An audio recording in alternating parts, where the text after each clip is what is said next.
Lewis Hamilton crashed during the first qualifying session of the Brazilian Grand Prix.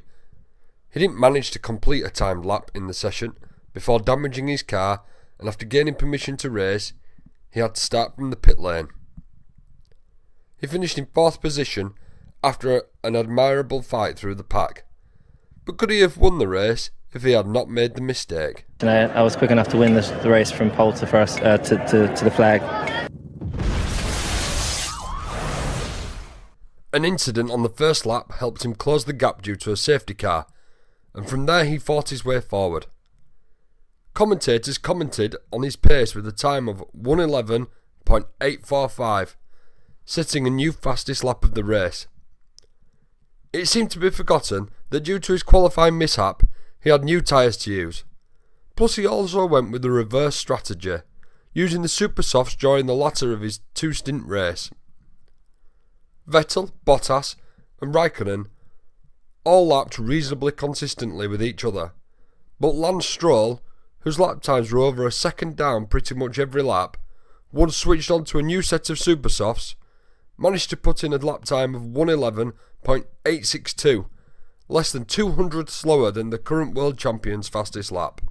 Stroll changed his tyres almost at the end of the race, as did Max Verstappen, who put in a fastest lap with a 1:11.044. Remembering both these drivers will have had a weight advantage over Hamilton when their tyres were fresh due to less fuel.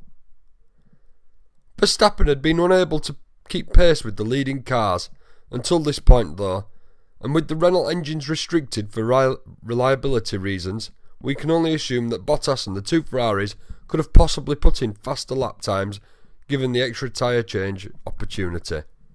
Vettel seemed to say that he had similar pace to Bottas behind him, yet managed to maintain a gap without issue. It's also likely that he had some left in reserve, but didn't want to advertise it to the opposition. The Interlagos circuit isn't the easiest to overtake on, so a lot would have depended on where Hamilton had qualified. Both Bottas and Hamilton topped the practice sessions times, with Lewis ahead for the first 2 sessions and his teammate ahead for the final session. The Ferrari of Sebastian showed good race pace, with his fastest lap slower than that of his teammate during the final practice session, but we're used to him only showing his hand during qualifiers. If Hamilton hadn't have crashed, chances are he would have been on the front row alongside his teammate. If he could have held on to the lead for the first few laps, then he could have possibly held it to the end, but if Vettel made use of any opportunity to get in front, the Mercedes would have struggled to make a challenge in the dirty air behind. Do you think he could have won? Let us know your thoughts in the comments.